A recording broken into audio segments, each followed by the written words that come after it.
d'avoir accepté de contribuer à cette visioconférence. Pour mémoire et rappeler comment cela est arrivé, c'est le fait que Jean-Christophe Tellier, ne pouvant pas être présent au déjeuner du 23 juillet prochain, donc le dîner des membres du cercle de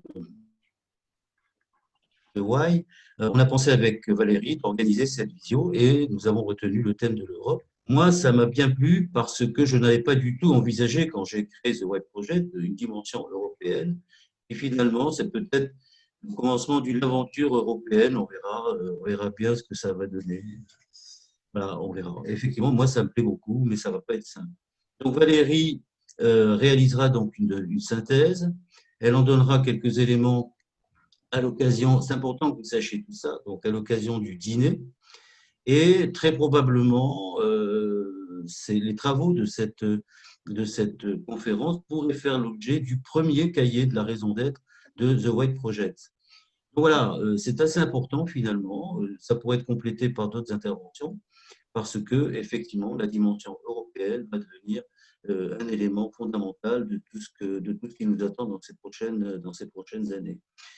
Par ailleurs, Jean-Christophe Tellier a prévu, je ne sais pas s'il continuera à organiser cette opération, d'organiser un colloque sur la raison d'être européenne début de l'année prochaine, et que là aussi, ça pourrait être pour nous un tremplin, effectivement, d'y participer, puisqu'il nous l'a demandé. Voilà, très brièvement, les quelques mots d'ouverture. Je n'interviens pas, et je peux le dire en toute humilité, c'est qu'effectivement, je ne maîtrise pas du tout le sujet, et donc je vous laisse faire, et je sais très bien qu'effectivement, ça donnera lieu à des idées intéressantes. Merci encore, bon débat. Jean-Marie, je te cède la parole. Merci Edgar. Donc, bien évidemment, ce premier atelier va, comme vient de le dire Edgar, être suivi, nous l'espérons tous, de plusieurs autres manifestations. Nous avons essayé, avec un panel assez réduit quand même, de pouvoir avoir quelque chose qui soit à la fois, je dirais, structurant et avoir des idées, des expériences, des retours d'expérience divers et variés. Et puis, nous avons également prévu, pendant cet atelier, de pouvoir également échanger, puisque nous sommes un petit nombre. C'est plus facile lorsqu'on n'est que quelques-uns avec quelques-unes à échanger que lorsqu'on est une trentaine, une quarantaine, une cinquantaine. Là, l'interaction est possible et même demandée et source de créativité, d'innovation. L'agenda est assez simple en quelque sorte. La présidente, et je la remercie, du White Project est Caroline Parot, et elle se présentera lorsqu'elle va prendre la parole juste après moi. Mais ensuite, Valérie Julien Grézin nous fera un petit peu un état des lieux, en quelque sorte. Elle a essayé de faire quelques consolidations d'articles et également quelques lignes sur l'Europe et la raison d'être. Et ensuite, nous aurons trois témoignages. Le premier avec monsieur Jean-Christophe Tellier, ensuite avec Paul Van Anoyen et enfin avec Jean-Emmanuel Rodo-Kanaki, qui seront des petites interventions pour pouvoir ensuite, entre vous, moi étant un peu un modérateur, essayer de voir comment on peut trouver les zones de coordination, de collaboration pour pouvoir développer et être progressivement dans le futur force de proposition par rapport à l'entreprise à mission, la raison d'être et l'Europe. Voilà en introduction. Et donc, je vais immédiatement laisser Caroline Parot, notre présidente, prendre la parole et s'exprimer. Caroline, the floor is yours, comme on dit. Merci. Et là, je dirais plutôt la visio et toi, à toi. Merci Jean-Marie, merci Edgar. Donc, bonjour à tous, je suis Caroline Parot. Je dirige Europcar Mobility Group. Alors, Europcar, je pense que la marque, vous connaissez tous. Donc, c'est un groupe de services de mobilité qui a deux métiers principaux, le business travel et le loisir travel. Donc, vous imaginez les joies immenses que nous vivons en ce moment avec pas de business travel et pas de loisir. Donc, quand on a commencé à discuter avec Edgar de ce Why Project sur la raison d'être, Edgar a toujours de bonnes idées. J'avais hésité à prendre la présidence, il m'a beaucoup sollicité, et je lui avais dit une chose qui est l'objet de la discussion aujourd'hui. Je lui ai dit, c'est un sujet très important pour nous, je vais revenir dessus sur ce qu'on fait sur la raison d'être, mais moi j'ai la chance de diriger un groupe qui ne se veut pas français, puisqu'on est un groupe français, mais on est un groupe qui se veut et qui se vit au quotidien comme un groupe européen. C'est-à-dire que mon COMEX est très international, le poids des pays est assez réparti, le groupe est basé en France, coté en France, mais la France n'est que mon 4e pays géographique, l'Allemagne est le premier, l'Espagne est 2e, le UK et la France se tiennent. Donc, ce que j'avais dit à Edgar, c'est que pour moi, la dimension de ce que nous faisons et la raison d'être, c'est un groupe, donc ça ne se peut se concevoir qu'à une maille plus large, qui est la maille européenne. Et c'est là que Edgar rebondit en disant, c'est intéressant, donc il faut qu'aussi on avance dans cette direction-là. Et c'est l'essentiel de ma préoccupation, c'est comment dans un groupe faire diffuser la raison d'être, le purpose, mais pas à l'aune d'une loi française qui un jour, pour des bonnes raisons, a été promulguée, mais à l'aune de c'est quoi la raison d'être pour un groupe et quelle est sa diffusion. Moi, je suis essentiellement européenne qui m'extend sur d'autres périmètres, sont comment se servir de cette force européenne et comment avoir un purpose qui ne soit pas un sujet réglementaire de loi, mais un sujet qui soit profondément ancré dans la société et qui nous permette de s'en servir. En préparant cette réunion avec Jean-Marie hier, on a un petit peu discuté de ce qu'était la raison d'être pour nous. Nous, la raison d'être, on a commencé ce projet il y a 2 ans, indépendamment de la loi, c'est-à-dire c'était un peu avant. On a regardé mission, vision et valeurs. Et donc, avec le COMEX, on a commencé à réfléchir à tout ça et on a établi notre raison d'être, qui est bien évidemment autour de notre service de mobilité. C'est un travail qui a commencé, on a travaillé, on a déployé les valeurs, on essaye de les faire vivre, c'est compliqué et c'est long.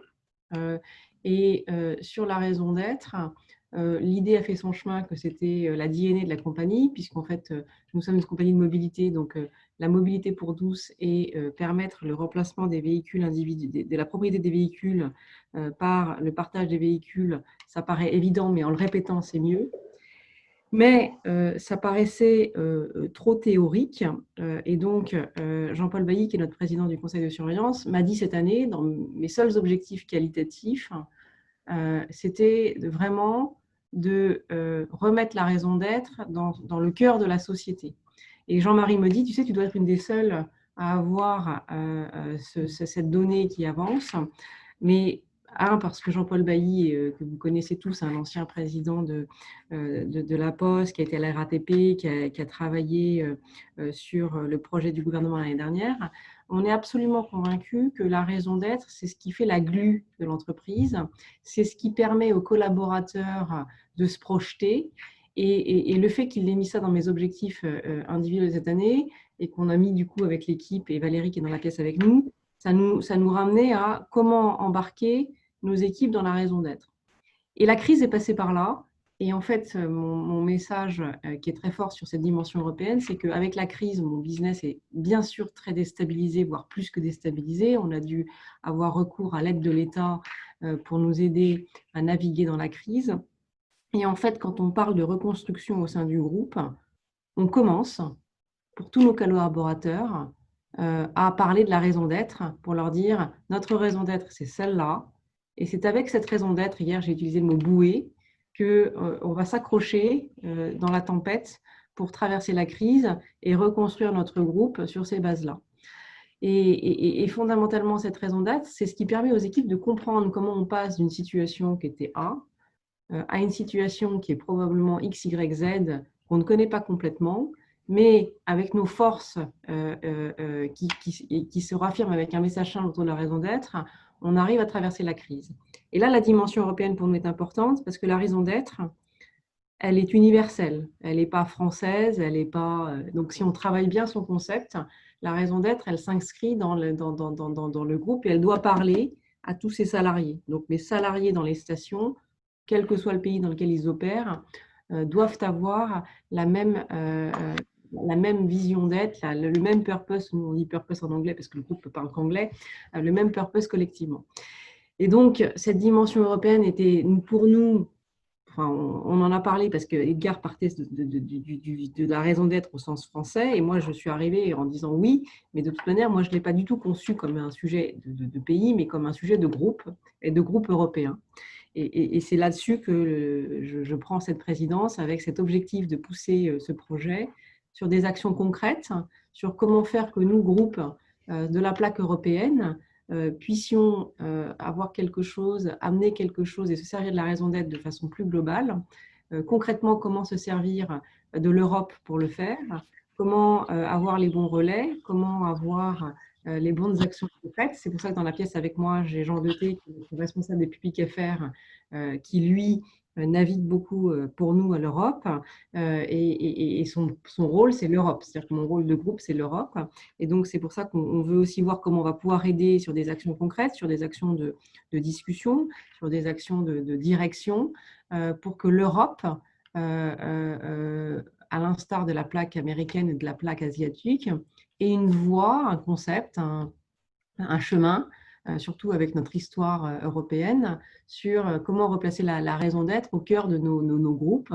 Je ne parle pas de la société, puisque la société civile ou la société politique va avoir ses champs d'action, mais comment les groupes peuvent, au sortir de cette crise, redonner du sens à beaucoup de choses en accompagnement de la transformation nécessaire que notre continent va devoir avoir. Donc, c'est un peu comme ça qu'on le vit. Donc, c'est un peu une réflexion interne que nous, on a eue sur notre propre parcours.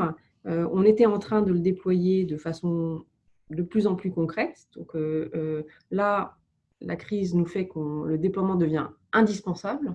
Et ce n'est pas une histoire de communication, c'est une histoire de comment expliquer une histoire à nos équipes et comment tout le monde va s'accrocher dans un bateau qui tangue et comment nous, en tant que dirigeants, on va porter ce sujet-là d'un point de vue plus européen, parce que je ne crois pas du tout à la force des pays. Chaque pays a ses forces, mais dans le monde dans lequel on vit, si l'Europe ne parle pas d'une voix très alignée, si chacun fait son petit truc dans son pays, je pense qu'on n'arrivera pas très très loin. Et si on veut construire des champions européens, il faut absolument qu'on ait des visions européennes sur ces sujets-là, et ce qui aidera beaucoup les salariés partout aussi à regarder le futur de façon plus sereine. Ce n'est pas parce qu'un groupe italien achète un groupe français ou un groupe français achète un groupe anglais ou allemand que la fin du monde, arrive, parce qu'on aura cette vision européenne et qu'on aura réussi à donner quelque chose qui est plus une vision collective qu'une vision très rétrécie nationale. C'est important de commencer quelque part, donc on commence en France, mais voilà. Donc c'est un petit peu comme ça que j'ai accepté cette présidence. Il y a le fond dont on va parler sur la raison d'être elle-même, mais cette dimension nationale européenne est pour moi la pierre angulaire de ce qu'on doit faire, et c'est comme ça qu'on le vit au sein du groupe.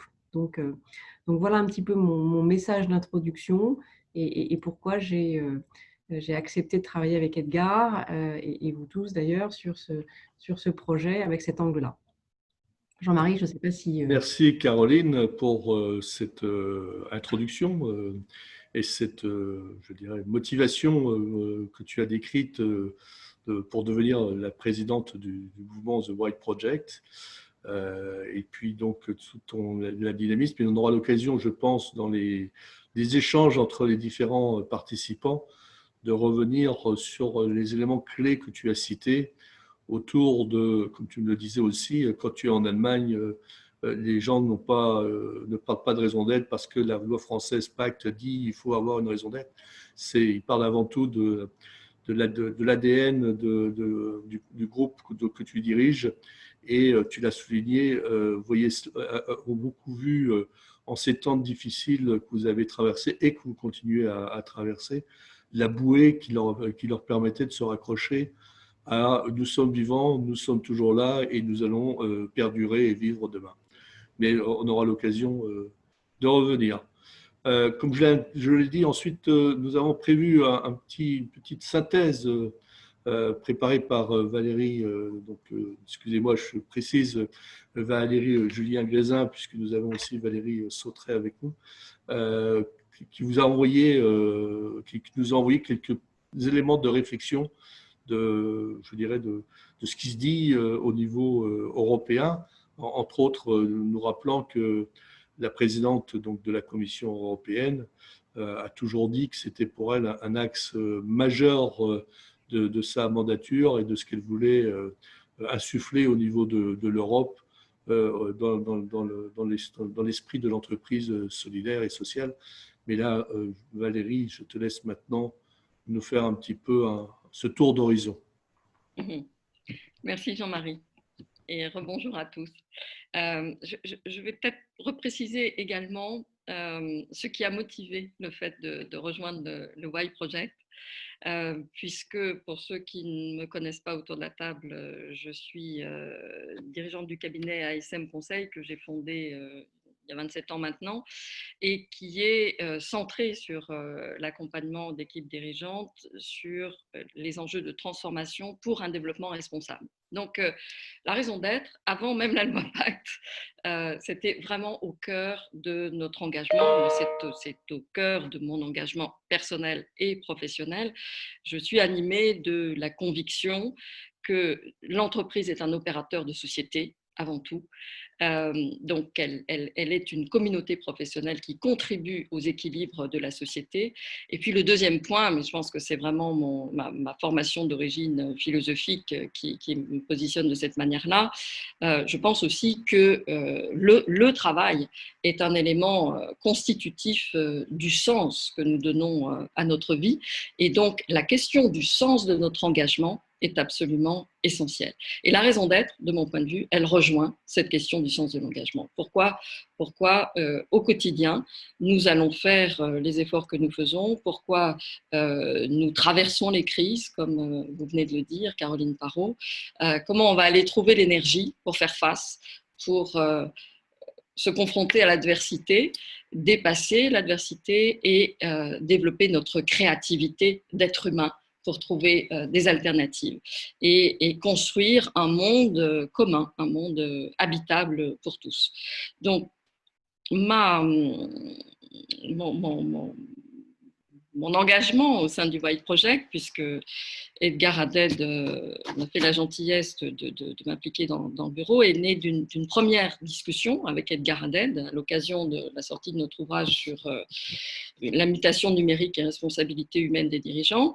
Et dans cet ouvrage, on insistait beaucoup justement sur cette question de la raison d'être qui répond à une double exigence aujourd'hui compte tenu de l'évolution des entreprises. Premier point, le fait que l'entreprise est dans la société, c'est-à-dire qu'il n'y a plus de frontières imperméables entre entreprise et société. Avec le numérique, tout est ouvert, on sait tout sur tout, parfois on sait avant même ce qui est dit à l'intérieur de l'entreprise, ce qui se passe en le voyant dans la presse.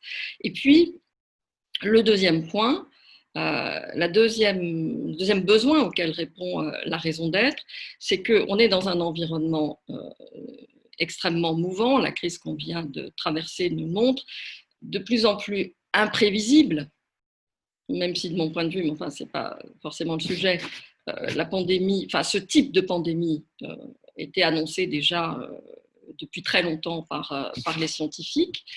Mais on ne sait jamais évidemment quand ça va arriver, et que dans ce cadre-là, et Caroline Parot le montre bien au sein de Robcar, la raison d'être, pour autant qu'elle soit vécue, c'est-à-dire pour autant qu'elle se traduise dans les pratiques au quotidien et qu'elle soit un repère pour la prise de décision, c'est ce qui permet de donner une consistance à l'action.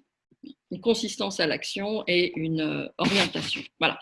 Donc, c'est compte tenu à la fois de mon intérêt et de mon expérience auprès des entreprises, Pour que vous le sachiez, pour votre information, j'ai une activité de conseil aussi auprès du CB et de ETEX, ici représenté par Jean-Christophe Tellier et Paul Banoyen.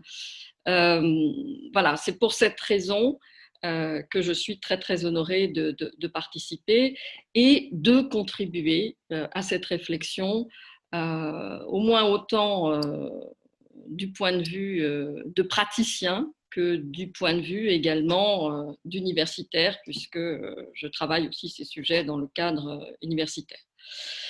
Donc, je pense que l'entreprise du XXIe siècle, pour reprendre une citation de Pascal Demurger, sera effectivement politique ou ne sera pas. Ça ne veut pas dire de prendre parti politique, bien sûr, hein, mais s'occupera de la cité, trouvera les connexions avec les différents acteurs de la cité, ou sera fortement fragilisé.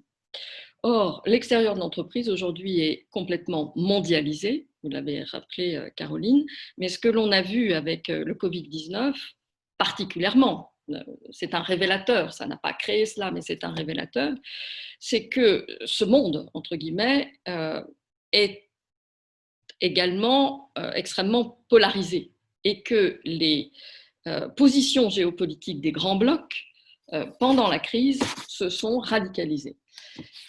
La crise sanitaire a révélé, s'il en était besoin, la limite aussi de modèles dominants. Avec le Covid-19, les menaces identifiées pour notre futur, qui ont donné lieu à la définition des 17 objectifs de développement durable des Nations Unies, se sont révélées très, très concrètement. La pandémie illustre le développement de nouvelles attaques virales qui sont liées à l'anthropocène. Je ne vais pas trop développer ce point-là, mais enfin, scientifiquement, on a des études avérées sur le sujet, liées au réchauffement climatique, liées à la déforestation, liées du coup évidemment à la présence aussi, enfin au transfert de virus possibles entre monde animal et enfin, biologie animale, biologie humaine. Mais on a vu aussi à quel point, et c'est le résultat de modèles socio-économiques dominants, les inégalités sociales creusées par la recherche exclusive de profit exposent les populations vulnérables à la maladie. Et on a bien vu à quel point ça n'est pas qu'une question sociale, que le social est complètement intriqué avec l'économique. Parce qu'à partir du moment où on bloque une économie, et Caroline Parot, vous êtes au cœur du sujet avec votre activité, pour des raisons sanitaires et on pourrait dire sociales, ben, bien évidemment, on a une fragilisation. Je donnerai qu'un exemple qui n'est pas de chez nous, mais les Américains d'origine africaine ont été 5 fois plus frappés en termes de décès par le Covid-19 que les Américains occidentaux. Bon. Alors, en même temps, et on est là pour espérer et trouver des alternatives et faire avancer les choses, des initiatives sont prises un peu partout en Europe. Bon, dans la note que j'ai préparée, j'ai rappelé simplement le contexte européen. Clairement, je pense qu'on a une opportunité extraordinaire parce qu'on a une présidente de la Commission européenne qui porte ce sujet dans son plan d'action de la Commission 2019-2024.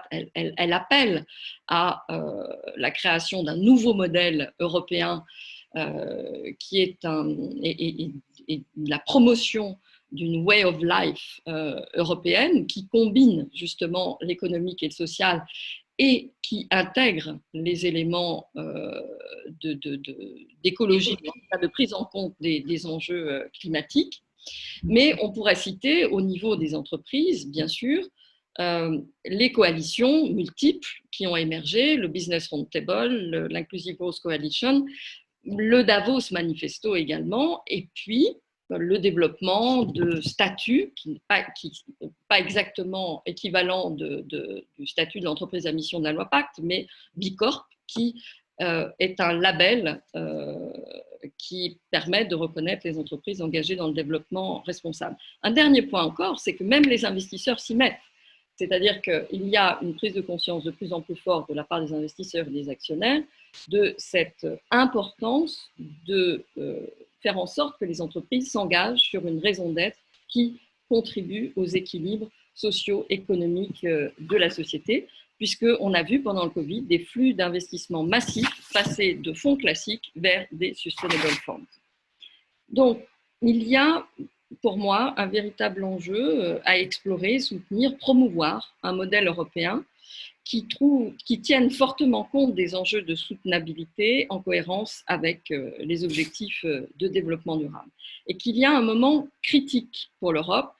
J'ai repris dans les éléments de pré-reading le texte, l'interview de la tribune d'Olivia Grégoire et Pascal Demurger, que les gouvernements et la Commission, malgré toute la bonne volonté de Ursula von der Leyen et son plan de relance, qui a été, je pense que vous l'avez vu, très fortement soutenu, enfin qui est fortement soutenu par Angela Merkel, elle s'est encore exprimée là-dessus hier à la Commission, et évidemment Emmanuel Macron, mais je crois que l'Europe ne pourra être renforcée et jouer pleinement son rôle de modèle alternatif, si je puis dire, face au modèle économique américain et au modèle chinois, qu'avec les entreprises.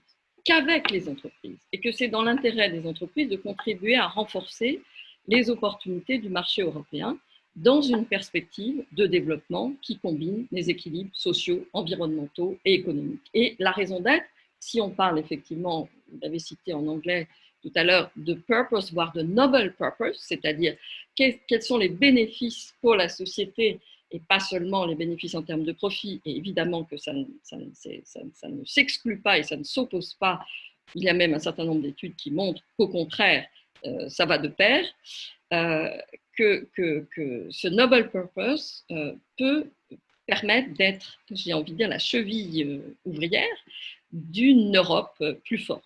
Alors évidemment, la question, de mon point de vue, ayant l'habitude de combiner la réflexion et l'action, c'est qu'est-ce que l'on peut faire de différent et qu'est-ce que le Y Project peut faire de différent par rapport à d'autres coalitions qui existent. Bon, j'ai cité dans la petite note le CSR Europe qui est actif, mais c'est plus un groupe de communication, de réflexion. On pourrait citer le Shift également, qui est très actif. Moi, je pense que plus que jamais, il faut entrer dans une démarche active et aller toucher alors, combien ça fait d'entreprises? Il y avait environ 20 millions d'entreprises en Europe, sachant qu'on en a 23 millions en Europe et que 88,8% des entreprises sont des TPE moyennes entreprises. Et donc, aller toucher les moyennes entreprises autour de la question de la valorisation des performances extra-financières, autour de faciliter l'accès effectivement au marché public, comme on appelle Olivia Grégoire, pour des entreprises qui ont inscrit leur raison d'être au cœur de leur stratégie. Pourquoi pas obtenir des taux d'intérêt différents, avoir une fiscalité incitative. Pour tous ces éléments, il est important que les entreprises puissent faire la preuve, puissent témoigner de ce qu'apporte l'engagement pour une raison d'être forte. Donc, est-ce que le mouvement peut contribuer d'une manière ou d'une autre, je ne sais pas, à la conférence pour le futur de l'Europe que la Commission européenne prévoit à l'automne? Est-ce qu'il peut y avoir une association de chacune des initiatives prises par tous les membres du club des dirigeants dans leurs entreprises pour s'entendre sur un plan de diffusion de ces initiatives, peut-être un guide ou autre? Comment, bref, faire alliance entre entreprises, société civile et Commission européenne pour accélérer ce mouvement qui est à l'œuvre et qui est appelé très très fortement également par la société civile, donc les clients de nos entreprises, puisque aujourd'hui, je vais citer le baromètre Ederman, les citoyens font avant tout confiance aux entreprises et aux ONG, mais aux entreprises pour pouvoir gérer les défis du futur. Voilà. Donc pour moi, l'Europe avec ses entreprises qui font son tissu socio-économique a une carte superbe à jouer.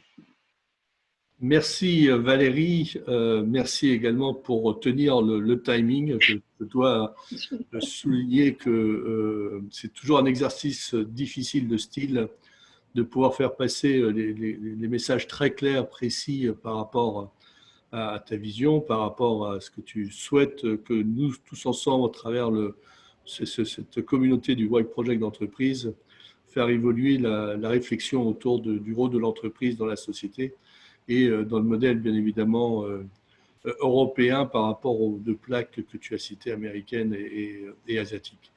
Donc, nous allons continuer ce petit tour de table qui permet de voir différents angles, qui permet à chacun de s'exprimer, je dirais, sur cette thématique.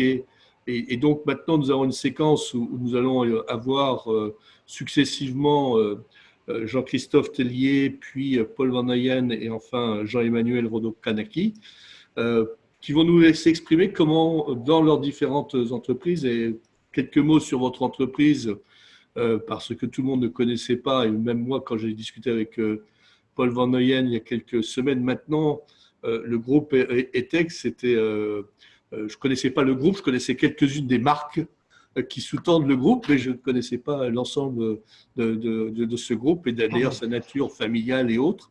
C'est aussi intéressant dans notre discussion de voir les origines différentes des entreprises par rapport à leur structure, et que finalement cette réflexion autour de la raison d'être de l'entreprise à mission, ou quel que soit son nom finalement, c'est pas une question de structure de groupe, mais c'est véritablement une volonté stratégique, politique, au sens entreprise du terme, de ses dirigeants. Donc, on va commencer par Jean-Christophe Tellier, et donc ensuite nous continuerons avant de pouvoir ouvrir par rapport à ces trois témoignages la discussion sur que devons-nous faire, quelles sont nos propositions pour pouvoir peut-être, comme l'a dit Valérie, je dirais, demander à avoir la parole au niveau de l'Europe par rapport aux travaux qui vont démarrer prochainement sur le nouveau pacte tel que Mme Ursula von der Leyen souhaite le mettre en œuvre. Monsieur Le Tellier, s'il vous plaît. Oui, merci beaucoup, Jean-Christophe, s'il vous plaît. Merci pour l'invitation et merci de l'opportunité de partager avec vous et de pouvoir échanger avec vous. Je suis très sensible à cette opportunité. Donc, je dirige UCB depuis maintenant 5-6 ans. UCB, pour ceux qui ne connaîtraient pas l'entreprise, est un laboratoire de biopharmacie qui a une taille moyenne par rapport, je dirais, à la taille des entreprises dans l'industrie pharmaceutique. On a une capitalisation boursière de 20 milliards d'euros et on est 7500 personnes à travers le monde. Nous faisons plus de 50% de notre chiffre d'affaires aux États-Unis. Donc, quand Caroline Parot mentionnait un groupe européen, j'ai le même point en disant notre groupe est par nature un groupe mondial, un groupe global qui a des racines européennes, mais la réalité des patients est une réalité mondiale. Vous prenez un patient qui fait une crise d'épilepsie, que ce soit un patient japonais, turc, allemand ou américain, la crise d'épilepsie est à peu près la même. Et donc, par nature, on a une dimension qui est évidemment globale. La connexion que j'ai par rapport à l'initiative que vous avez mise en place, elle est venue par Valérie, évidemment. C'est en travaillant avec Valérie que j'ai pris conscience et connaissance de cette initiative. Sur un plan plus personnel, je pense que j'ai eu un biais de départ qui est une formation médicale. Et donc, je suis venu au business par la médecine. Et donc, je ne suis pas venu à l'industrie pharmaceutique par la finance. Et donc, naturellement, mon éducation a été plus d'essayer de comprendre pourquoi l'industrie pharmaceutique était une industrie qui devait générer des profits pour pouvoir créer l'innovation qui devait faire des médicaments, alors que mon éducation principale et de départ était plutôt de trouver des médicaments qui puissent traiter des patients. Et donc, c'est probablement ce biais de départ qui a fait que lorsque j'ai repris la direction du CB, qui était déjà une société qui avait, avec mon prédécesseur, un fort tropisme autour du patient, j'ai voulu non seulement accélérer, mais ancrer encore plus ce que l'on faisait sur la valeur que l'on crée pour le patient. Et donc, je me suis probablement retrouvé un petit peu comme M. Jourdain, dans le bourgeois gentilhomme, à faire de la raison d'être et un sense of purpose, une valeur de l'entreprise sans le savoir, parce que de mon point de vue, c'est ce qui probablement me permettait à moi personnellement de reconnecter une formation médicale avec un rôle de dirigeant d'entreprise coté. Le message que je voudrais faire passer avec vous aujourd'hui, ou en tout cas mettre et proposer de mettre sur la table quand je relis l'Europe avec la raison d'être, est autour de 3 piliers que je vais essayer d'illustrer dans les quelques minutes pour garder la discipline sur l'horaire. Il y a probablement d'abord un message de cohérence et de consistance. Valérie ne sera pas surprise, qui est cher à qui je suis. Il y a un deuxième message qui est un message d'inclusion et d'intégration. Et il y a un troisième message qui est un message de coopération, collaboration, co-création, appelez-le comme vous voulez.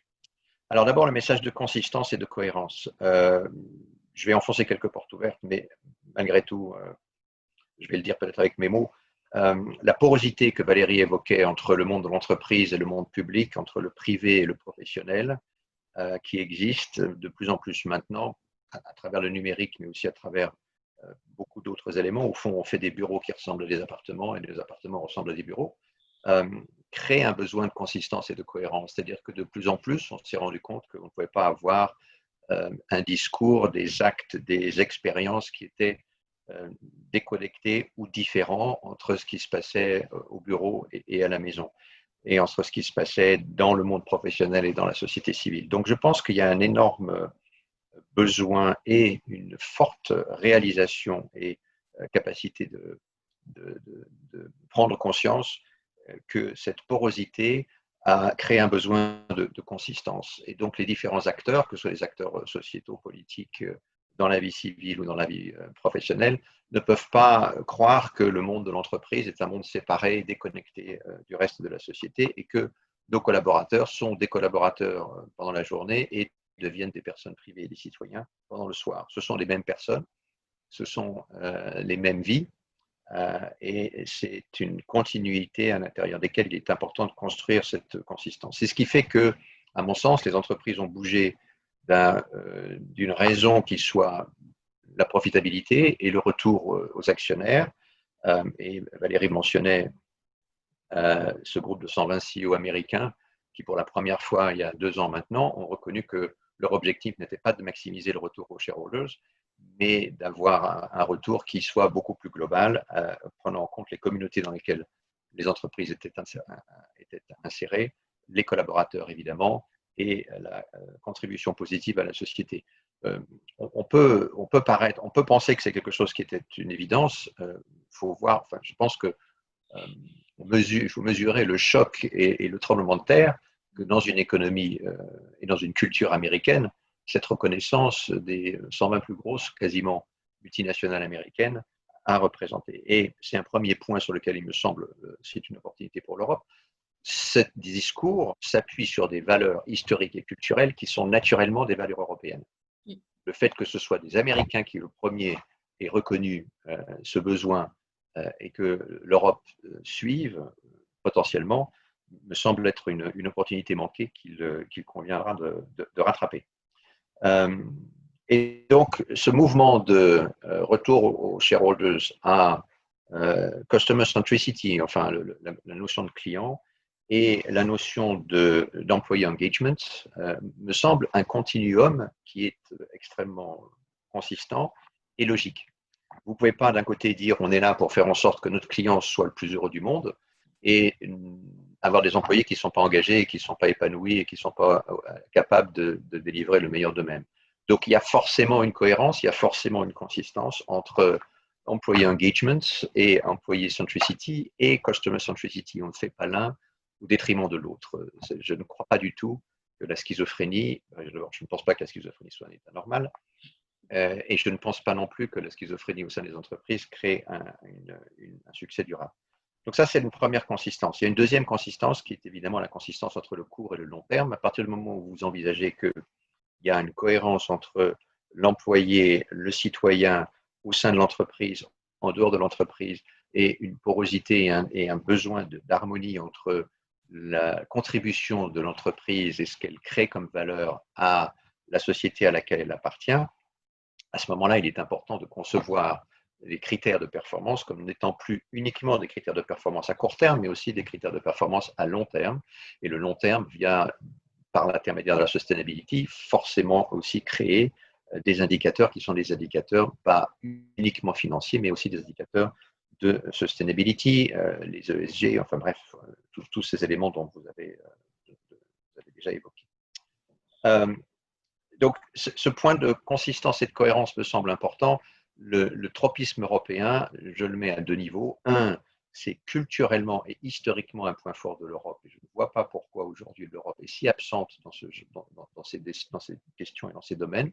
Et donc, le point que je voudrais mettre sur la table pour la discussion aujourd'hui est réellement le point de comment faire pour accélérer cette capacité européenne à reprendre la place qui était la sienne au sein de l'alignement entre la culture et la capacité qu'on a à mettre en place.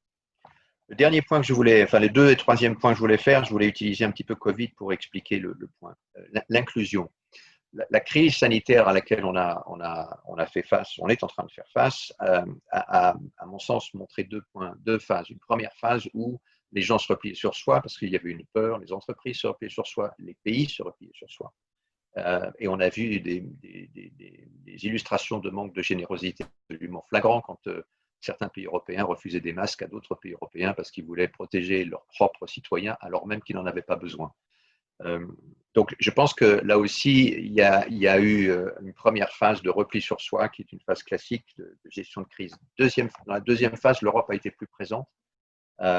Et je l'ai vécu aussi au travers de l'FPA, qui est l'Association européenne de l'industrie pharmaceutique. On avait des meetings et des calls toutes les semaines avec la Commission européenne et on a vu l'Europe vouloir contribuer. Et c'est un élément extrêmement important et on a vu une inclusion dans le sens où traditionnellement, on aurait dû avoir très souvent des meetings paritaires, c'est-à-dire l'industrie rencontre l'Europe ou la Commission, puis c'est les médecins qui rencontrent l'Europe, puis c'est les hôpitaux, etc., etc. Ici, on a eu, évidemment, la crise fait qu'on se concentre sur des résultats beaucoup plus facilement. Et donc, on a mis en place des plateformes communes où il y avait tous les stakeholders qui étaient là pour trouver des solutions. Je pense qu'on peut construire sur cette expérience qui crée de la confiance, qui crée de la communauté et qui crée un niveau européen qui n'existe pas aujourd'hui. Donc, cette inclusion est importante. Et le dernier point sur la co-création et la collaboration et la coopération, je pense que la confiance ne se dicte pas, la confiance est le résultat d'expériences communes. Donc il faut trouver des expériences communes, il ne faut pas simplement communiquer, mais il faut trouver des expériences communes concrètes. Je pense que l'un des problèmes de l'Europe aujourd'hui, c'est qu'elle est coincée entre un idéal d'un côté et des États membres qui veulent préserver leur autonomie et leur indépendance, et que par ce fait, l'Europe est souvent contrainte à jouer un rôle de gouvernement, de gouvernance, de réglementation. Elle l'a très bien fait, elle le fait très bien dans le médicament, par exemple. L'Agence européenne du médicament a été très proactive pendant cette crise et a été très positive, a été un élément majeur. On n'aurait pas pu faire ce qu'on est en train de faire sur le développement de vaccins au niveau européen si l'Agence européenne n'avait pas été là. Malheureusement, l'Europe est présente à un niveau réglementaire, mais n'a pas le pilier actif, ou en tout cas est très faible par rapport aux États-Unis et à l'Asie, avec un pilier plus positif et plus actif de concrètement comment stimuler l'innovation, comment aider à avoir une politique commune, comment aider à avoir une vision commune. Et je pense que la raison d'être, naturellement, si on veut la connecter entre les entreprises et les sociétés et le politique, l'Europe est un pilier essentiel au développement de cet alignement. Voilà, Jean-Marie, ce que je voulais dire assez rapidement en introduction pour ce débat. Merci Jean-Christophe. C'est vrai que niveau cohérence, inclusion et confiance, ce sont des éléments très importants par rapport à la vie de l'entreprise, par rapport au ressenti à la fois bien ressouligné de l'intérieur, de l'extérieur. Et il ne faut pas qu'il y ait de séparation en fait entre les deux. Des exemples de nos clients doivent être très heureux et vous faites une enquête de bien-être de vos collaborateurs et vous avez des résultats décevants. C'est pas tout à fait logique. Il y a quelque chose qui ne fonctionne pas. Voilà. Et Exactement. Donc, pouvoir réussir à remettre des gravités, des centres de gravité qui permettent de l'avancer dans une cohésion et dans une confiance collaborative de tout à chacun, interne et externe, pour moi, Edgar le sait, c'est quelque chose qui souvent me permet de décrire pourquoi on a besoin de raison d'être. Mais nous allons continuer avec Paul. Donc, Paul, ben, vous faites votre introduction vous-même et puis on vous écoute. Merci. Comme vous autres ici aujourd'hui, ravi d'être là dans ce que vous appelez un projet. Moi, j'appellerais ça plutôt un mouvement. Ouais. La distinction, c'est peut-être qu'avec un projet, on a une vue très claire sur où on aboutit. Dans un mouvement, on cherche ensemble la direction. Vous avez déjà compris que je ne suis pas francophone, et donc c'est un handicap linguistique dans un sujet qui a besoin d'un langage très précis. Et donc, plutôt qu'aujourd'hui de m'engager dans un discours philosophique ou sociologique, que j'aime bien d'ailleurs, je vais essayer d'ajouter à ce qui a été dit quelques guidelines pratiques, peut-être de notre expérience dans le groupe ETEX. Le groupe ETEX est un producteur mondial de matériaux de construction, mais nous avons une ambition d'être beaucoup plus, notamment dans un monde en pleine disruption, transformation. Vous savez peut-être que la construction est un pilier, est une industrie qui n'a pas encore eu sa transformation et dont le monde a vraiment besoin. Je toucherai au sujet, comme vous autres, au sujet du Covid, et vous avez peut-être remarqué que dans les fonds qui seront à notre disposition, une grande partie, sinon pas la majorité des fonds, sera contribuée, sera allocated, sera mise en place sur la construction. Et donc, plein d'opportunités. ETEX, vous avez dit vous-même que vous connaissez peut-être quelques marques comme Eternit. La marque Eternit a été très importante dans l'orientation du groupe vers le mouvement du purpose, puisqu'Eternit a été pendant 80 ans un producteur d'amiante-ciment. Et avoir été un producteur d'amiante-ciment est une expérience traumatique. C'est un traumatisme très, très profond, aussi bien auprès des employés qu'auprès des actionnaires.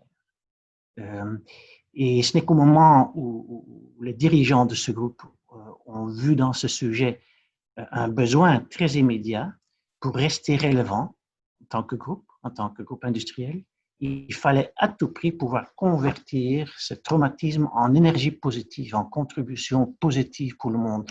Voilà peut-être, ensemble avec ma personnalité à moi, vraie origine du discours. J'essaie d'ajouter, comme je vous disais, quelques éléments d'expérience, éléments pratiques. Sur le sujet de bridger entre les entreprises européennes et le régulateur européen, je me fais beaucoup de soucis sur la maturité du débat. Nous sommes ici aujourd'hui ensemble avec des gens qui n'ont pas besoin d'être convaincus. Mais peut-être que nous sommes toujours une minorité dans le monde, aussi bien du point de vue social, sociologique, que industriel ou entreprise. Et donc, avant de s'engager dans un discours plutôt politique, dont on a besoin, je voudrais réfléchir avec vous dans les mois qui viennent sur les éléments de maturité du discours. Et le premier élément de maturité du discours, c'est ce que les anglophones appellent le sense of purpose. Je pourrais traduire ça en le why du why. Pourquoi est-ce qu'on est là de discuter du sujet? Et je pense qu'on doit essayer de formuler une réponse précise pour pouvoir s'engager dans ce débat. Pourquoi est-ce qu'on défend le why? Pourquoi est-ce qu'on y tient? Tout en sachant que ce n'est pas une religion. Ce n'est pas une religion parce que s'il y a une religion, il y en aura d'autres. Il y en aura beaucoup, beaucoup d'autres. Et on termine à se battre dans des guerres de religion. Et donc, si ce n'est pas une religion, qu'est-ce que c'est? Is it a duty? Est-ce que c'est is it a mandate? Est-ce que c'est un mandat que quelqu'un nous a donné? Bien sûr, on parle d'une conviction très individuelle, on la projette sur une organisation et une société. Mais donc, cet élément de maturité et du sense of purpose, je pense qu'il faut bien le préciser. C'est ce qu'on a dû faire aussi au sein de notre entreprise. On ne peut pas vendre ses rêves sans avoir le langage. Il faut aussi avoir les metrics. Et l'expérience que nous avons faite, c'est l'expérience que j'appelle genre McKinsey. C'est l'expérience qui vous explique que si vous contribuez à la planète et aux people, votre profit augmentera. Et c'est un langage qui est très, très dangereux, puisque ce langage vous donne la mauvaise énergie, vous donne les mauvaises raisons pour s'engager dans un tel mouvement.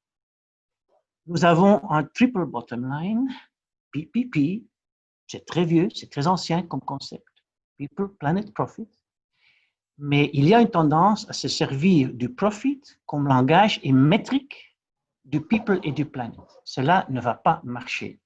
C'est un peu comme nous a dit M. Tellier, effectivement, shareholders should accept que le but de s'engager dans people, dans planet, n'est pas d'augmenter le profit. Peut-être que c'est une conséquence. Peut-être que c'est un résultat. Et donc, à part du langage, je pense qu'aussi, il faut se mettre des métriques. Si on n'a pas de métriques, on ne pourra jamais non plus se projeter des targets.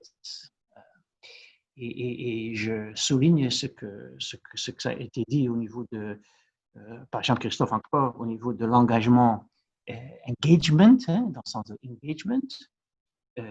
Les métriques existent, seulement il faut les clarifier et il faut les mettre en avance, de dire, voilà, nous avons des targets dans les 3 P avec 3 métriques différents. Un autre élément de maturité du débat, je pense, c'est la réflexion au niveau de qui on représente. Parce que si on s'engage dans un discours et une discussion avec, disons, l'Europe, il faudra très, très bien réfléchir qui on représente. Et c'est encore une fois que Jean-Christophe a évoqué.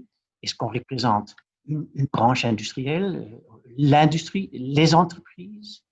Est-ce qu'on amène nos clients, nos autres stakeholders? Est-ce qu'on représente nos actionnaires? ETEC, c'est un groupe familial. D'autres boîtes sont listées en bourse. Est-ce qu'on a le approval de l'actionnaire? Est-ce qu'on a le mandat de l'actionnaire de représenter un discours de l'actionnaire? Et un autre domaine dans lequel nous avons dû travailler avant de pouvoir maturer le sujet. Peut-être un dernier point en termes de maturité. Est-ce que nous avons une vue sur les conséquences du débat?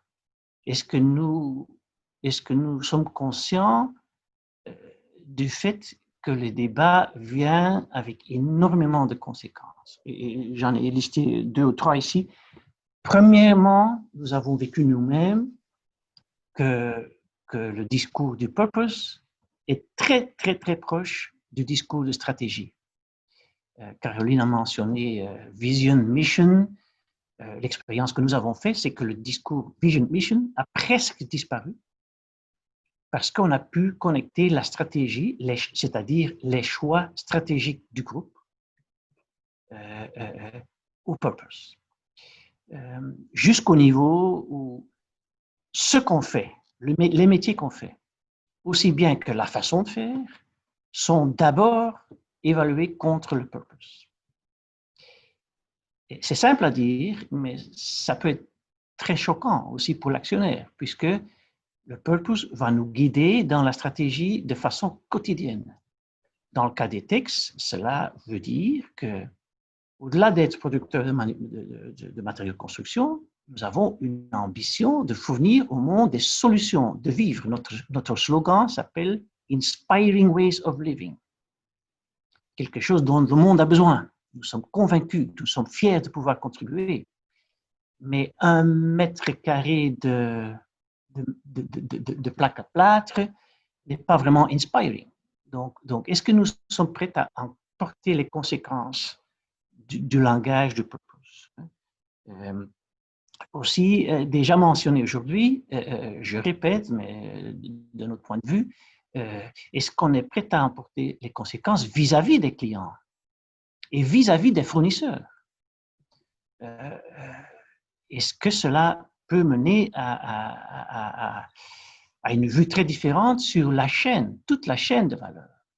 Est-ce que notre position dans la chaîne de valeur n'est pas trop réduite pour avoir un impact sur le purpose? Donc, mon premier sujet, si vous voulez, c'est que je pense que ce mouvement devrait réfléchir sur les éléments de maturité. Bien sûr, on n'aura jamais toutes les réponses avant de devoir s'engager. Donc, je suis très clair, il faut s'engager. Il faut s'engager avec le regulator. Nous aussi, on est une entreprise globale. Nous avons un chiffre d'affaires assez important en Amérique latine, un petit chiffre d'affaires 100 millions aux États-Unis et en Asie aussi.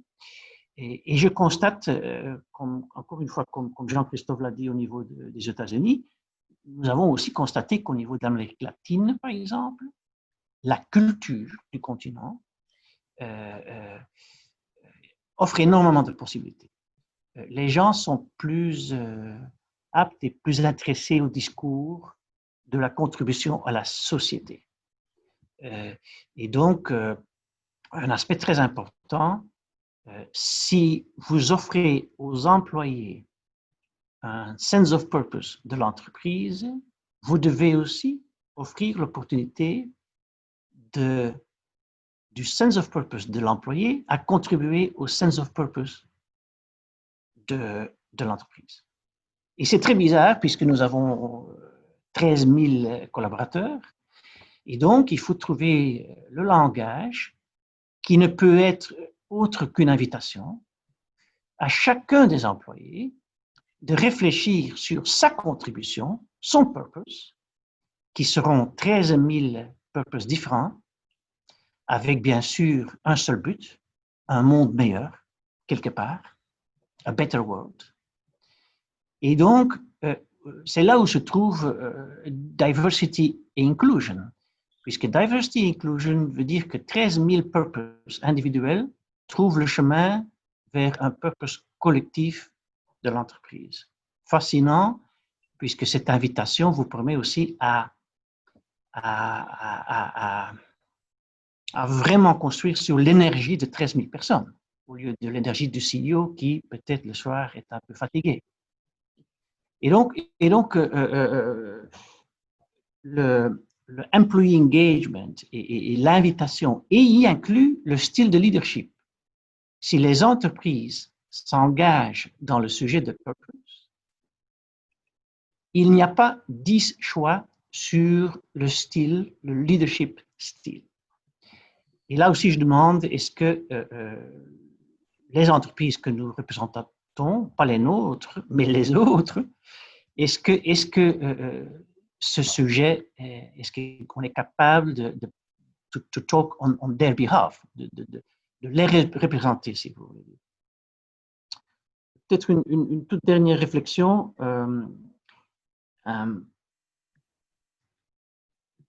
Who do we fight? Qui est notre ennemi?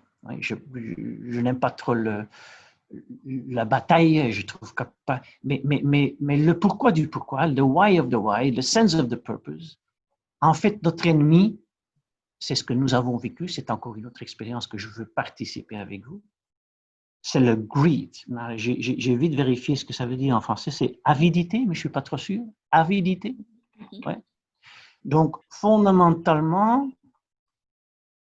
les raisons que nous avons constatées, que nous avons vécues, qui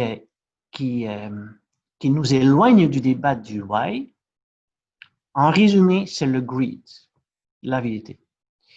Donc, il faudra réfléchir, surtout quand on ira voir le regulator, l'Europe, dont le sense of purpose, là aussi, je partage la même idée. Le sense of purpose même de l'Europe, c'est d'être différent. C'est d'être différent au niveau culturel. Et donc, Et c'est là où nous avons besoin du régulateur, puisque nous n'allons pas battre et sûrement pas vaincre le greed, l'avidité. Il faut un cadre du régulateur pour essayer d'affaiblir l'ennemi du peuple. Voilà ma contribution pour aujourd'hui. Et j'espère qu'un beau jour, on pourra échanger en plus un peu de détails l'expérience qu'on a faite. Merci beaucoup, Paul. Et c'est vrai que Greed, c'est aussi un très bon dessin animé qui explique beaucoup de choses que vous avez sous-entendues dans votre présentation et votre discours. Je m'excuse, j'ai un petit problème de voix, d'extraction de voix. Mais donc, on va revenir bien évidemment sur ce que vous avez dit autour des 3 P, People, Planet and Profit. Et qu'il faut bien prendre en compte les 3 et non pas simplement essayer de tout mesurer par le seul mot de profit, par le dernier P. Parce que sinon, on peut avoir beaucoup de travers. Mais on va pouvoir continuer à élaborer ceci dans quelques instants. Je voudrais passer la parole in fine, et on va changer un petit peu d'univers, à Jean-Emmanuel Rodo-Kadaki, qui va donc, comme tous les autres, se présenter et nous expliquer comment, dans une qui s'appelle Grandir, la raison d'être et the purpose, qu'est-ce que ça veut dire et quelles sont ses motivations également pour nous avoir rejoints. Merci. Merci de me donner la parole. Bonjour à tous, tout d'abord. Alors, beaucoup de choses ont déjà été dites ce matin, donc je vais essayer de ne pas faire de la redite. Alors, Europe et raison d'être. La façon dont j'avais orienté ma réflexion à partager avec vous aujourd'hui est la suivante. Je me suis posé la question de me dire, est-ce que la raison d'être demain peut être le moteur d'une Europe qui soit à la fois plus forte, plus juste et plus moderne? Et pourquoi associer fort, juste, modernité? Parce qu'à mon sens, et j'y crois profondément, l'économie doit nourrir le social et l'environnemental, et non pas l'inverse. Et à partir du moment où l'économie nourrit le social et l'environnemental, à ce moment-là, en retour, eh bien, ça permet d'assurer aux entreprises performance et pérennité. Et de manière même à l'ensemble du système en l'irriguant. Alors, dans le groupe Grandir, donc Grandir, juste en 2 mots, hein, c'est une entreprise de crèche au départ qui s'appelle Les Petits Chaperons Rouges en France, puis qui a bien grandi depuis 15-20 ans et qui aujourd'hui accueille à peu près 32 000 enfants chaque jour dans à peu près 650 crèches et écoles maternelles. Dans 5 pays du G7, France, Allemagne, Angleterre, Canada, États-Unis. Donc, on est devenu finalement un groupe global d'éveil et d'éducation du jeune enfant. On est, comme vous venez de le souligner, donc un secteur assez particulier, porteur de lourdes responsabilités, mais cet équilibre entre économique, social, environnemental, en réalité, fait partie de notre ADN depuis le début. C'est des valeurs qui nous parlent, qui parlent à nos salariés. Par contre, je pense que cela fonctionne si on n'est pas démagogue. C'est-à-dire il faut totalement assumer que si on veut œuvrer en faveur du social et de l'environnemental, ça a un coût, ça coûte cher. Et si on souhaite demain que la raison d'être soit un avantage compétitif, un élément différenciant pour l'Europe, il faut s'en donner les moyens. Et sans donner les moyens, il n'y a pas 36 000 chemins, ça veut dire travailler plus, ça veut dire travailler mieux, ça veut dire travailler différemment, ça veut dire travailler, libérer aussi des carcans qu'on peut connaître ici en France, qui sont les carcans salariaux ou patronaux. Ça veut dire vraiment réfléchir out of the box par rapport à ce qui se fait aujourd'hui. Et de la même manière que à l'époque de la première vague Internet, il y a beaucoup de salariés qui se sont rendus compte que finalement, ils avaient plus d'aspiration à être entrepreneurs que salariés. J'ai l'impression que la crise du Covid qu'on est en train de traverser est en train aussi de montrer à beaucoup de gens qu'il y a un monde différent qu'on peut écrire, qui ne sera peut-être pas radicalement nouveau, mais en tous les cas sur lequel on peut améliorer un certain nombre d'items. Et le fait de travailler différemment demain en est un pour mieux servir des intérêts qui vont au-delà de l'économique. Il y a une phrase d'Emmanuel Faber, le patron de Danone, que j'aime beaucoup et qui nous, en tout cas en interne dans l'entreprise, nous a drivé depuis pas mal de temps. Emmanuel Faber dit: l'économique sans le social, c'est de la barbarie. Le social sans l'économique, c'est de l'utopie. Et on voit bien le lien entre les deux, le fait que l'un nourrit l'autre et réciproquement. Donc nous, on adhère pleinement à cela chez les Petits Chaperons Rouges, et c'est une conviction qu'on a développée depuis maintenant pas mal de temps. On a 10 000 salariés, 5 000 en France, 5 000 à l'international, et notre développement, on l'a fait sur 3 axes principaux, en tout cas avec 3 convictions. La première, c'est qu'il n'y a pas de chasse gardée, dans le sens où être un entrepreneur social, ce n'est pas réservé à l'économie sociale et solidaire. Tout le monde a le droit d'être un entrepreneur social. Deuxième conviction, c'est pour mieux servir le social et l'environnemental, eh bien, on le sert mieux en étant dans le secteur marchand que dans un autre secteur, parce qu'en étant dans le secteur marchand, ça permet de se donner les moyens de son ambition.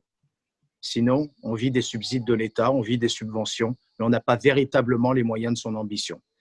La troisième conviction, c'est que cette initiative, là aujourd'hui, donc du Y Project, si ce n'est demain qu'un label de plus, un certificat de plus, une façon d'habiller la RSE ou la QVT, ou le fait de se donner entre nous des bons points, je pense que ça ne marchera pas. Le why, ce n'est pas le what, ce n'est pas le how. Le why, c'est pourquoi on se lève le matin. Donc, c'est beaucoup plus profond et aspirationnel. Donc, c'est un peu armé de ces 3 convictions que chez les Petits Chaperons Rouges, chez le groupe Grandir, on a essayé depuis à peu près 10 ans de joindre les actes à la parole avec quelques mesures très concrètes, petit à petit, parce que ça prend du temps à implémenter et il faut rester extrêmement humble face à ces enjeux. Donc, il y a 4 initiatives dont j'aimerais vous parler. Bon, la première chose, on a créé, mais il y a déjà une dizaine d'années, une fondation d'entreprise. D'ailleurs, dès qu'on a ouvert notre première crèche, on a monté un partenariat avec la Fondation de France et à chaque fois qu'on ouvrait une place de crèche, eh bien, on abondait une somme d'argent à la Fondation de France pour servir des causes liées à l'enfance. Et puis, au bout de 5-6 ans, on a été suffisamment grand, costaud, etc. pour créer notre propre fondation d'entreprise qui aujourd'hui soutient le domaine de l'enfance, bien évidemment, dans la santé et l'éducation. Typiquement, on a depuis une semaine un appel aux dons auprès de nos 50 000 familles en France qui sont inscrites en liste d'attente, et enfin, qui font partie de notre écosystème. On a déjà récolté plus de 100 000 € pour soutenir la recherche sur le Covid de l'enfant en partenariat avec l'hôpital Necker et les hospices civils à Lyon. Donc, c'est une fondation très dynamique. La deuxième initiative qu'on a prise, c'est on a monté une académie. Il y a une dizaine d'années aussi, l'Académie Grandir, en partant du constat que les nouvelles générations, la génération Y et Z, finalement, la formation initiale, c'était bien, mais ce n'était pas ça qui définissait un individu dans sa vie professionnelle ensuite. Il fallait véritablement une formation continue extrêmement active. Ça, j'y reviendrai dans un instant. Donc, on a monté cette académie. La troisième initiative qu'on a prise, c'est on avait défini une raison d'être en interne, qui chez nous est très simple, c'est contribuer pas à pas à l'éveil d'une génération. Contribuer parce qu'on n'est pas là pour remplacer les parents, on est là pour accompagner les parents dans l'éducation de leurs enfants, pas à pas parce que c'est le temps de l'enfance et ça prend du temps de bien grandir, et à l'éveil d'une génération parce que ce n'est pas simplement de la garde d'enfants, c'est bien évidemment l'éveil, les prémices de l'apprentissage, etc. Cette raison d'être, on a été une des premières ETI en France à l'inscrire dans nos statuts dès le mois de juin 2019. Donc déjà, il y a plus d'1 an. Malgré le fait qu'à l'époque, tout le monde nous expliquait que, oulala, il fallait faire très attention juridiquement parce que tout le monde allait nous tomber sur le dos en expliquant qu'on ne respectait pas nos engagements derrière et que c'était un vrai risque pour le chef d'entreprise. Mais quand on a des convictions et qu'on est entrepreneur, je pense qu'on a une certaine appétence au risque. Donc, on l'a inscrit dans nos statuts, mais on a bien précisé que cet engagement social, sociétal et environnemental ne pourrait se faire que si l'entreprise était pérenne et performante économiquement. Donc, j'en reviens à la notion de barbarie et d'utopie. L'un nourrit l'autre. Quatrième initiative, un nouveau deal social. Le constat, il est très simple chez nous. Dans 5 ans, en 2025, 33% de nos salariés seront nés au XXIe siècle. Un tiers de nos salariés, dans 5 ans, n'auront pas connu le XXe siècle. Ça, c'est le premier fait. Deuxième fait, dans 5 ans, 75% de nos clients auront moins de 35 ans. donc les parents avec des enfants de moins de 6 ans. Donc, une fois que vous avez ces 2 chiffres en tête, parce que dans 5 ans, c'est demain matin, il faut donc absolument que les valeurs, les messages, la mission qu'on véhicule doit être raccord avec le sens, le comportement, les aspirations de nos salariés et de nos clients. Sinon, on va dans le mur. Résultat, qu'est-ce qu'on a mis en place? Et ça, c'est la 4e initiative. On avait commencé à imaginer des choses avant le Covid, en se disant, tiens, si on arrivait à un nouvel équilibre social avec nos collaborateurs, ce serait un nice to have. Et en réalité, avec le Covid, on s'est rendu compte que c'était un must-have, que c'était un must-have à implémenter ce trimestre pour que ce soit en ordre de marche pour 2021. Donc, on est en train de travailler sur un certain nombre d'axes qui sont très clairs, c'est du donnant-donnant. C'est, on va vous demander de travailler différemment, peut-être plus, peut-être de vous engager d'une manière nouvelle, mais en échange, votre employeur, votre entreprise va faire des choses qu'elle n'avait jamais faites pour vous. La première chose, c'est l'onboarding. C'est clé pour un jeune salarié qui est lâché dans la nature sur son premier job, etc. Donc le care, le premier jour, la première semaine, le premier mois, la première année, comment on accompagne véritablement ces nouveaux salariés. On a aujourd'hui 25% de nos nouvelles recrues qui nous quittent dans les 6 premiers mois. La génération Y et Z, elle zappe. Dès qu'elle n'est pas contente, elle passe à autre chose. Ça, donc travailler l'onboarding et le care pour les nouveaux collaborateurs, ça nous semble clé. La 2e initiative, c'est on va offrir de la qualité de vie. 6 semaines de congés payés. De la même manière que L'Oréal avait mis ça en place, ça s'appelle la semaine Scholler chez eux, il y a déjà des années de ça, et à l'époque, je crois me souvenir que c'était la 3e ou la 4e semaine de congés payés.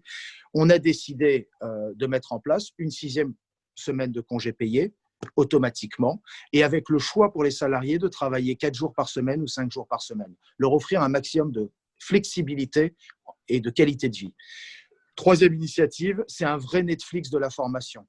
C'est d'arrêter de faire du présentiel une fois par an dans un amphithéâtre, mais véritablement de coller au goût de cette nouvelle génération avec des formations, de l'information qui sont en continu et sur lesquelles les salariés vont pouvoir se nourrir quand ils le souhaitent. 4e initiative, c'est de matcher aussi ce qu'on vient de dire en termes de sens et de raison d'être, c'est-à-dire on offre dorénavant 2 jours par an offerts par l'employeur à chaque salarié qui souhaite mener à bien un projet associatif, caritatif, sportif, artistique, qui souhaite s'engager personnellement dans quelque chose qui lui tient à cœur. 5e initiative, qu'on peut se permettre maintenant, qu'on ne pouvait pas avant parce qu'on n'était pas à l'international, mais depuis quelques années on l'a, on est en train de bâtir un véritable programme de mobilité internationale. Pour des gens qui travaillent dans une école maternelle ou dans une crèche, aller à l'international, c'est un grand voyage. C'est quelque chose auquel le secteur les avait jamais habitués. Et donc, la capacité d'aller voir ce qui se fait de bien dans des crèches ou des écoles en Allemagne, en Angleterre, au Canada, aux US, demain, ne serait-ce que pour une semaine, voire un mois, etc., c'est un véritable plus. C'est très enrichissant. Et enfin, pour les directions de crèche, notamment nos directrices de crèche et d'école, là aussi, au-delà d'un simple diplôme éducatif ou d'un simple diplôme de puéricultrice, eh bien, on souhaite aller un cran au-dessus et donc de réfléchir à comment on pourrait leur faire suivre des formations dans une grande école de commerce pour justement leur ouvrir, même si c'est une semaine ou 2 semaines ou 3 semaines, mais leur ouvrir leur champ de compétences et leur permettre de voir autre chose. Donc voilà typiquement 5-6 initiatives concrètes qu'on est en train de mettre en place dans le cadre d'un nouveau deal social.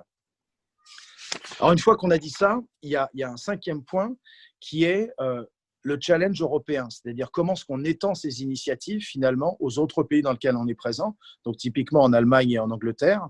Donc, ce qu'on a fait, c'est on a un projet d'entreprise Grandir 2024, donc qui est allé, on en avait un premier qui était Chaperon 2020, et puis là, ça y est, on vient de basculer sur Grandir 2024. Et donc, ce projet d'entreprise, eh ben, on l'a pensé de manière européenne, en intégrant donc l'Allemagne et l'Angleterre dedans. Et ça nous semble essentiel parce que c'est ça qui va permettre notamment de faire le bridge avec cette raison d'être européenne. En conclusion, une petite anecdote. Il y a une dizaine d'années, Ursula von der Leyen est venue passer une journée avec nous dans une de nos crèches ici en Île-de-France, lorsqu'elle était ministre de la Famille, pour la visiter, pour parler avec les professionnels et pour comprendre le modèle français des crèches d'entreprise et pourquoi ça fonctionnait, pourquoi l'Allemagne avait du mal à créer des places de crèche, pourquoi sociologiquement les familles avaient du mal en termes, notamment pour la carrière des femmes qui avaient leur premier enfant, avaient du mal ensuite à poursuivre la carrière en Allemagne, etc. Elle s'est inspirée de ce qu'on faisait en France. Pour une fois, on faisait quelque chose de pas trop mal par rapport aux Allemands. Et elle a mis en place un vaste programme d'aide à l'investissement pour construire des places de crèche en Allemagne. Et en 10 ans, l'Allemagne a rattrapé son retard sur la France, puisqu'aujourd'hui, en 2020, eh bien, le taux d'équipement en places de crèche en Allemagne est supérieur à celui de la France. Donc, mon souhait pour le Why Project, c'est qu'on soit collectivement aussi efficace qu'Ursula von der Leyen l'a été sur les places de crèche, et en faisant en sorte que cette raison d'être, qui vient largement dépasser la RSE, la QVT, etc., cette nouvelle raison d'être, soit dans une dizaine d'années, finalement, lorsqu'on va se retourner, on va se dire, bah tiens, c'est devenu une évidence, c'est devenu un marqueur fort de la qualité des entreprises, des employeurs, des salariés européens. C'est le plus qui fait que l'Europe se différencie par rapport aux États-Unis ou à l'Asie. Merci.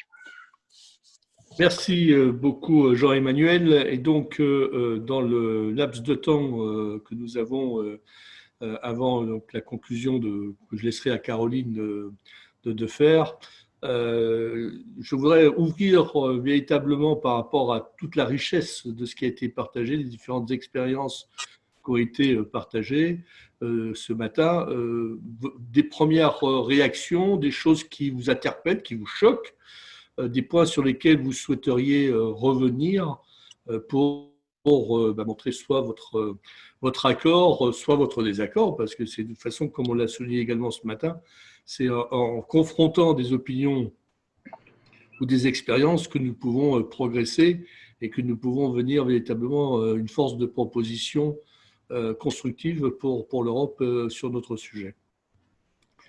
Qui veut commencer? Qui a une première réaction? J'ai un commentaire, donc je pense qu'on est tous, ça tombe bien puisqu'on est dans le même forum, assez convaincus du sujet. Ce que je note, c'est la difficulté que nous allons avoir, et vous l'avez dit tout à l'heure, entre mouvement et projet, c'est comment d'initiatives très concrètes qui peuvent être très différentes d'une société à l'autre par rapport à nos secteurs et toutes nos convictions, agréger quelque chose qui soit, le précisait Jean-Emmanuel Renaud-Kanaki, quelque chose qui soit devenu effectif. Donc, l'ambition à 10 ans, que ça soit quelque chose qui soit collectif. En vous écoutant tous, je me dis, bon, nous, on est animés et on essaye de le déployer dans nos verticaux de société. Bien évidemment, vous avez mentionné 20 ou 23 millions d'entreprises. Comment faire qu'en se servant du maillage européen, au-delà de chacun de nos verticaux, on arrive à quelque chose d'assez concret pour que ça ne soit pas un comité Théodule qui ne produise que des bonnes idées. C'est déjà important d'avoir des bonnes idées, mais que ça puisse devenir concret. Donc voilà, c'est un axe qu'il va falloir qu'on accentue très, très fortement parce que nous sommes tous des chefs d'entreprise, nous avons tous notre sensibilité. Je pense qu'on est tous animés par l'action. Chacun d'entre nous a essayé de déployer quelque chose et donc c'est l'action qui va aussi nous aider, coordonner à avancer. Donc en vous écoutant tous, je me dis, tiens, comment on va vraiment faire concrètement? Je vois Valérie, Julien Gressin opiner du chef, mais je pense que c'est vraiment la préoccupation. Je pense qu'elle a été évoquée plusieurs fois. Il faut qu'on y réfléchisse assez vite parce que sinon, ça va se noyer dans du verbiage. Alors déjà, faire prendre conscience, c'est intéressant, mais être concret sur un ou deux sujets. Quel est le sujet qu'on va vouloir rendre plus concret avec un maillage européen? Déjà, dans un maillage français, ça va être intéressant.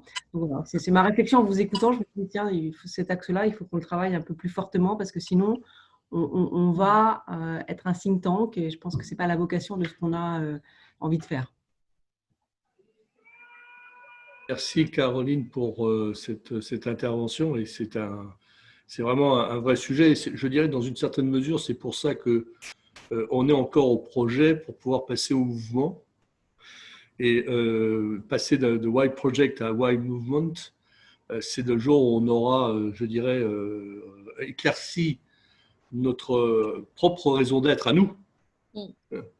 Et donc d'avoir les moyens de pouvoir être non pas uniquement une force de proposition, puisque je pense que c'est quelque chose que nous sommes pratiquement déjà et que nous avons beaucoup de matière à communiquer, mais après de pouvoir enrichir au sein d'entreprises qui ne sont pas aujourd'hui dans notre mouvement, hein, mais qu'on va essayer d'entraîner pour pouvoir avoir une force collective qui soit suffisamment grande pour pouvoir être entendue. D'autres réactions? Jean-Christophe, Paul, ou Jean-Emmanuel, ou Valérie. Valérie, évidemment, aussi peut apporter sa contribution. Réaction par rapport à ce qui a été dit? Juste pour construire sur ce qui a été dit, il y a peut-être deux points. Un point qui est l'objectif est de créer un effet de boule de neige, en fait. Hein. Au fond, l'objectif est d'essayer d'accélérer un mouvement, de trouver des actions concrètes, de pouvoir démontrer un certain nombre de résultats, et puis après d'utiliser les leviers qu'on peut avoir. Et donc, je pense que il y a un travail, un peu de réflexion à faire. Quels sont les leviers qu'on a à notre disposition, chacun d'entre nous, pour essayer de créer cet élément de boule de neige et d'être relativement concret et ne pas passer du descriptif à de l'action. Et notamment, comment concrétiser cela au niveau européen. Je pense que le succès de ce que vous avez créé au niveau français est venu d'une mise en connexion de différents stakeholders qui, à un moment donné, avaient une capacité d'influence et d'impact et qui a abouti à la loi Pacte. Est-ce qu'on peut stimuler un réseau un peu équivalent au niveau européen qui permette de faire avancer ce débat et pas simplement utiliser les exemples individuels des entreprises? Donc, je pense que si on veut avoir une dimension européenne, il y a un besoin d'essayer de naviguer au sein de la Commission. Et dans l'expérience que j'ai vis-à-vis de la Commission avec le FPA, la Commission a beaucoup de bonne volonté. Il y a une capacité et parfois un peu une difficulté à quels sont les individus clés ou les influenceurs qu'on peut éventuellement utiliser. Mais je pense qu'il y a un travail d'identification dans les différents stakeholders et ne pas simplement être un driver par les entreprises, mais par aussi d'autres collaborateurs, enfin, d'autres acteurs qui peuvent aider à faire bouger le mouvement. Merci Jean-Christophe. Moi, par rapport à Paul, et après je laisserai la parole à Paul parce qu'il veut donner. Moi, j'ai bien aimé également, Paul, l'aspect que vous avez dit, c'est dans une certaine mesure quels sont nos ennemis ou qu'est-ce que nous devons combattre, même si c'était quelque chose qu'il ne faut pas être négatif, mais un petit peu dans toute action, il faut regarder nos forces, nos faiblesses, les opportunités et, je dirais, les mauvais côtés et ce qu'il faut surtout éviter, quoi. Allez-y, Paul. Non, je partage tout ce qui a été dit. Et effectivement, je pense que il y a sans doute parmi vous des gens qui ont plus d'expérience avec le lobbying à l'échelle européenne et le mot lobbying, je ne sais pas comment il est aperçu en France, mais il est essentiel si on a envie de faire bouger des choses au niveau européen. Et à la fois c'est très flou, mais à la fois c'est très précis aussi. L'Europe fonctionne à travers des working groups, task forces, et donc on aura besoin à un certain moment d'être un peu plus rigide sur ces sujets. Qui est-ce qu'on veut que l'on représente? Quel est notre mandat? Les mêmes questions qu'on se pose quand on fait du lobbying pour notre industrie au niveau industriel. Hein? Et donc, effectivement, oui, un aspect d'organisation assez formel, aussi bien que l'informel qui joue, comme toujours, aussi à l'échelle européenne. Oui. Je pense qu'on a besoin de beaucoup de débats encore. Et peut-être, je ne sais pas quelle sera l'audience dans les mois qui viennent. Est-ce que ce mouvement va s'agrandir de vitesse rapide? Est-ce que les CEO, les chefs d'entreprise ici présents pourraient s'engager à catalyser le discours avec d'autres entreprises pour être très concret? Un peu de masse critique, il faudra toujours pour faire bouger les choses. Ouais. C'est Paul, pour répondre à cette question, dans le mot qui a été écrit par Caroline et Edgar, un certain nombre déjà de membres fondateurs de ce mouvement, on a cette volonté de boule de neige, pour reprendre l'expression de Jean-Christophe, de se dire il faut que chacun essaye de coopter de telle manière que toutes ces personnes qui sont cooptées cooptent, et bien évidemment dans un partage d'objectifs qui nous restent encore à sédimenter, car il faut être très clair dans ce qu'on veut faire si on veut avoir une chance de succès et d'être entendu. C'est vrai que lorsqu'on va rencontrer des personnes au niveau de la Commission européenne, bon, grâce à Jean-Emmanuel, je pense qu'on pourrait parler très facilement à Madame Ursula von der Leyen, okay, puisqu'il y a une connexion qui est très directe, mais c'est même toute sa volonté, il y a tout le corps administratif derrière, et ce corps administratif derrière, c'est pas simple à, je dirais, faire passer les messages, à être entendus in fine pour ce que nous souhaitons développer autour de cet engagement. Moi, j'aime bien l'expression de Planet People Profit, parce que c'est un, je ne sais pas si on va la reprendre, mais c'est une façon très simple de peut-être potentiellement donner cette ouverture que l'on souhaite avoir pour le mouvement et le purpose ou le statement ou la mission, la raison d'être d'une entreprise. Jean-Emmanuel, quelques réactions potentielles? Beaucoup de choses ont été dites ce matin, donc il y a du pain sur la planche. Je me demande si pour créer cet effet boule de neige dont vous venez de parler, il y a un moment donné, il faut qu'on fédère, c'est-à-dire il faudrait qu'on soit rapidement 50 puis 100 autour de la table pour avoir une voix qui porte. Donc ça, je ne sais pas, Edgar, quelle stratégie on pourrait mettre en place autour avec le club RHM, mais comment est-ce que tu imagines les choses à la rentrée de septembre pour qu'on arrive effectivement à ce que cette initiative du White Project soit relayée médiatiquement? Edgar, tu as la parole. Oui, je peux réagir. Alors, avant toute autre chose, merci infiniment de toutes ces contributions. J'ai écouté attentivement, c'est particulièrement riche. Je n'ai pas de réponse à fournir à Jean-Emmanuel tout de suite parce que je découvre finalement plus précisément pourquoi j'ai créé ce mouvement et la mesure que c'est en train de prendre. Effectivement, je vais avoir besoin de Caroline, de Valérie et de vous tous. Et il faut y réfléchir. Comme a dit Caroline, il faut faire des choix.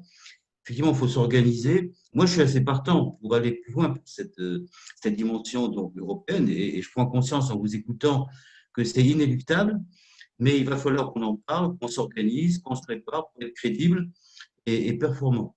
Voilà, effectivement, le mot collectif a été évoqué à plusieurs reprises et je pense que les décisions vont être effectivement collectives. Voilà, donc, je vais revoir tout ça avec Caroline, Valérie, Jean-Marie, et puis on va préparer la rentrée. Combien, Edgar, avons-nous aujourd'hui de personnes qui ont déjà répondu favorablement à cette initiative pour répondre à Jean-Emmanuel?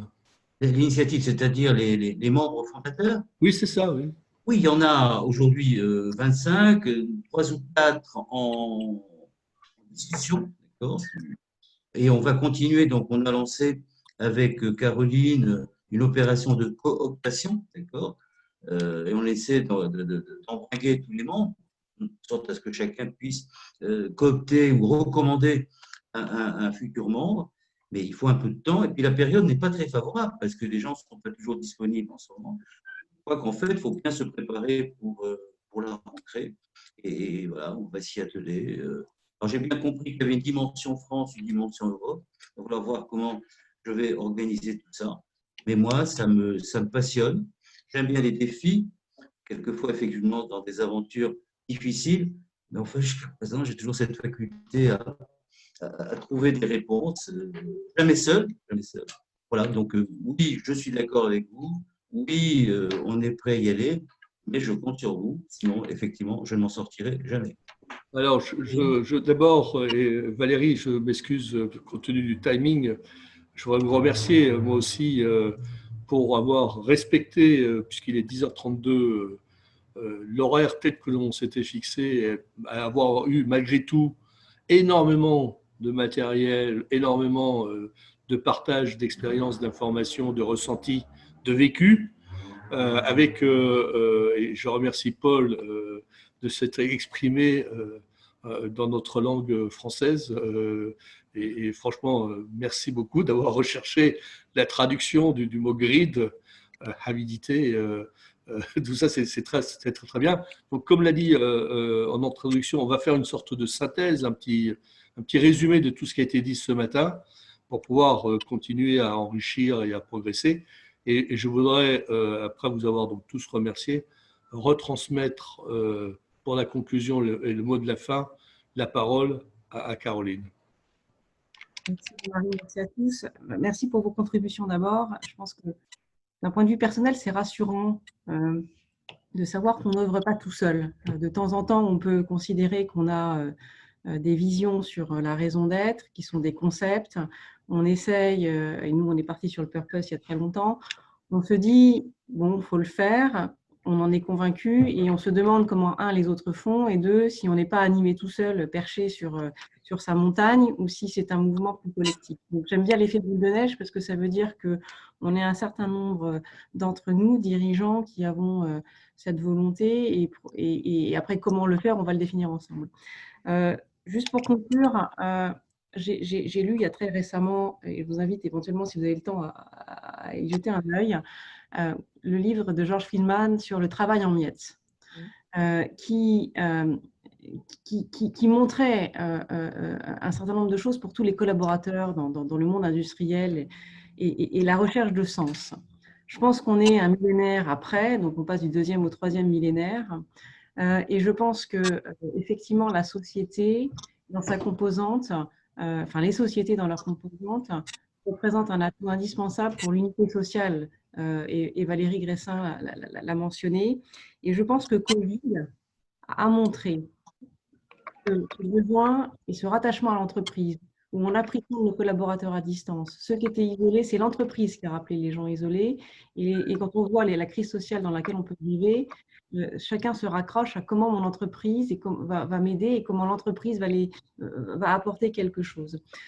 Donc, je pense que malgré tout, avec toute l'horreur que peut créer cette crise, c'est un formidable accélérateur pour changer de cap ou accélérer des caps ou des mouvements de fond qui étaient encore présents il y a quelques mois et qui maintenant deviennent à faire tout de suite. C'est Jean-Emmanuel qui l'a dit, ce n'est pas dans 6 mois ou dans 12 mois qu'on va devoir apporter des solutions, mais c'est maintenant, avec la crise, qu'on va tester la réalité.